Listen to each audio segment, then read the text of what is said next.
Dans le cadre de la DSN de substitution et la sécurisation des droits de vos salariés, voici comment éviter 7 anomalies fréquentes dans la DSN. Anomalie numéro 1, incohérence au niveau de l'unité de mesure déclarée.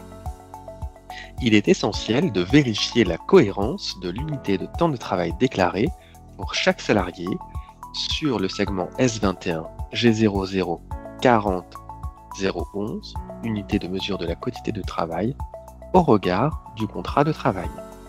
Cette unité du temps de travail peut être exprimée en heures, à la journée ou au forfait jour par exemple. Anomalie numéro 2, contrôle de cohérence entre la quantité de travail de référence de l'entreprise pour la catégorie de salariés et la quantité de travail du contrat. La quantité de référence est la valeur exprimant la durée du travail définie dans l'entreprise pour une catégorie de salariés. Cette valeur doit être définie selon les règles applicables à la catégorie de salariés. À noter, il peut exister plusieurs durées collectives de travail dans une même entreprise. Quant à la quantité du contrat, il s'agit du temps de travail rattaché au contrat pour chaque salarié sur le mois déclaré. Vous devez donc veiller à la cohérence entre l'unité de mesure de la quantité de travail, S21 G00 40 011, et les deux types de quantité, celle de la quantité de travail du contrat, S21 G00 40 013, et la quantité de référence de l'entreprise pour la catégorie de salariés, S21 G00 40 012. Par exemple, si l'unité de mesure est l'heure ou le forfait heure, il est attendu un volume d'heures dans les deux rubriques quotité. En revanche, si l'unité de mesure est le jour ou le forfait jour, il est attendu un nombre de jours dans les deux rubriques quotité. Anomalie numéro 3, l'absence d'alimentation du segment S21 G00 50 011, le montant de la part non imposable du revenu pour les apprentis notamment. Un point de vigilance à observer concernant l'alimentation de ce segment pour les apprentis. En effet, ils ne font souvent pas l'objet d'une imposition en raison de leur revenu. Vous devez donc retrouver le montant de la part non imposable du revenu sur le segment S21 G00 50 011.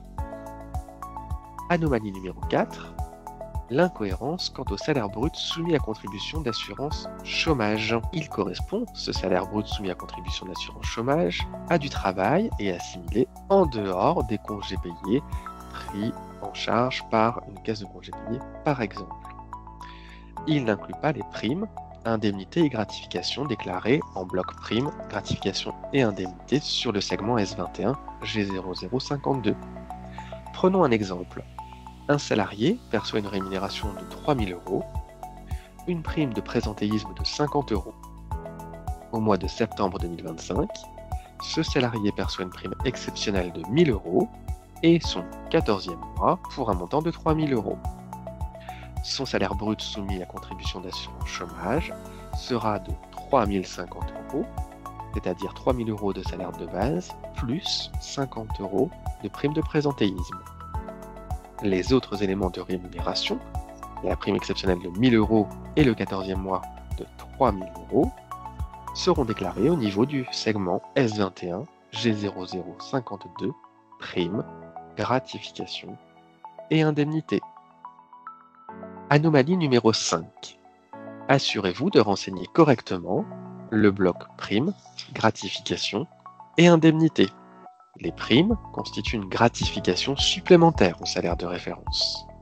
Elles sont, dans le cas général, à valoriser dans le bloc 52 en adéquation avec le code afférent au type de prime exprimé. À retenir, les primes, gratifications et indemnités à mentionner dans ce bloc sont de périodicité non mensuelle. Ce bloc concerne aussi les indemnités liées à la rupture d'un contrat de travail. N'oubliez pas, vous pouvez retrouver sur DSN Info la grille des primes et indemnités avec la codification à respecter afin d'établir correctement votre DSN mensuel. Anomalie numéro 6. Veillez à la bonne articulation entre travail rémunéré et travail non rémunéré sur le segment S21 G0053, activité. La notion de travail rémunéré correspond à la mesure de la quantité de travail pour laquelle un individu est rémunéré par son employeur. Elle inclut aussi bien le temps de travail effectif, y compris les heures supplémentaires et complémentaires, que les absences assimilées à de l'activité pour lesquelles l'individu perçoit une rémunération normale de son employeur. Il s'agit par exemple des congés annuels, à l'exception toutefois des congés indemnisés par une caisse de congés payés, les congés payés pour événements familiaux, ou encore les jours attribués au titre de la réduction du temps de travail, la RTT, mais également le CET, le compte épargne temps, les jours fériés, ou encore les congés pour raisons familiales ou convenances personnelles, dès lors que ces absences sont entièrement et normalement rémunérées par l'employeur. La durée d'absence non rémunérée est le cumul, sur la période considérée, des durées de toutes les absences. C'est le cas des périodes n'ayant donné lieu à aucune rémunération, mais aussi de celles conduisant à un maintien total ou partiel de la rémunération, sans toutefois être assimilable à du travail rémunéré. Il s'agit par exemple du maintien de salaire en cas d'absence maladie, d'un arrêt de travail avec carence. On retrouve parmi ces durées d'absence non rémunérées, notamment les absences liées à un arrêt de travail, intégrant les jours de carence, que le salaire soit maintenu ou non par l'employeur, mais aussi des suspensions de contrat, intégralement non rémunérées ou partiellement rémunérées. Il s'agit d'un congé sans solde, d'un congé parental d'éducation, par exemple. On retrouve également les congés payés indemnisés par une caisse professionnelle de congés payés, mais encore les absences justifiées non rémunérées, telles que les temps de grève, ou encore les périodes non travaillées de temps partiel thérapeutique, que l'employeur effectue ou non un maintien de salaire. Anomalie numéro 7.